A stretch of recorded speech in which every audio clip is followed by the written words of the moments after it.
Welcome to my channel. তো আর একটা নতুন ভিডিওতে আপনাদের স্বাগতম। নতুন ভিডিওটা হলো যে ডিজনের বিরিয়ানি সবাই খেতে পারবে নাকি কোনো কিছু আছে না, এক কথায় বলতে গেলে হারাম না কি অন্য কিছু, সেটা আজকে এই ভিডিওতে তোমাদেরকে জানাবো। তো তার জন্য পুরো ভিডিওটা দেখলে বুঝতে পারবে।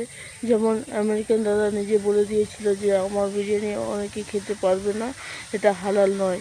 ঠিক আছে গ্যাস, তো ডিজনের ক্ষেত্রে সেটা কি আছে না, সবাই খেতে পারবে।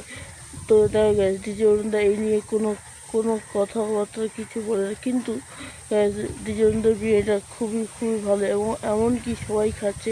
ঠিক আছে, কোনো কিছু প্রবলেম হচ্ছে না, সবাই খাচ্ছে। আর ডিজে অরুণদা এই নিয়ে কোনো কথাবার্তা কিছু বলে না যে আমার বিরিয়ানি হালাল নাকি হারাম, এরকম কোনো বিষয় বলে না।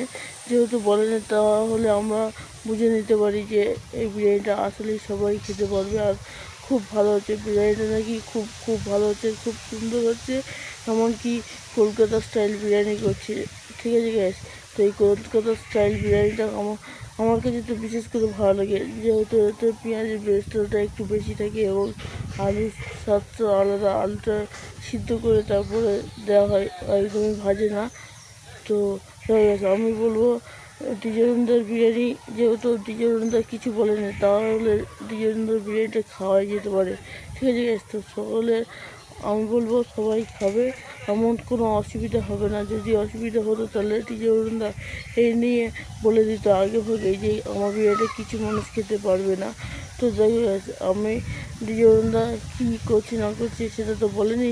তো আমার মন থেকে আমি বলতে চাচ্ছি, আমি বলবো যে ডিজেরুন্দা বিরিয়ানিটা সকলে খেতে পারবে, এটা কোনো অসুবিধে নেই। বিশেষ করে চিকেনটা, হয়তো মটনটা হয়তো একটু হলেও তোমাদের সন্দেহ হতে পারে, কিন্তু চিকেনটাতে কোনো সন্দেহ নেই। ঠিক আছে গ্যাস, চিকেনটা তোমরা নিশ্চিন্তে খেতে পারো, সবাই মানে একটু যে সকলেই খেতে পারো, ছোটো থেকে বয়স্ক সবাই খেতে পারবে। তো এই ছিল আজকে ভিডিওটা ভালো লাগলে লাইক কমেন্ট শেয়ার করুন, আর অবশ্যই চ্যানেলটা সাবস্ক্রাইব করে পাশে থেকে বেল আইকনটা প্রেস করে, যাতে করে এরকম নতুন নতুন ভিডিও আপনাদের সামনে নিয়ে আসতে পারি। তো ভিডিওটা সম্পূর্ণ দেখার জন্য অসংখ্য ধন্যবাদ।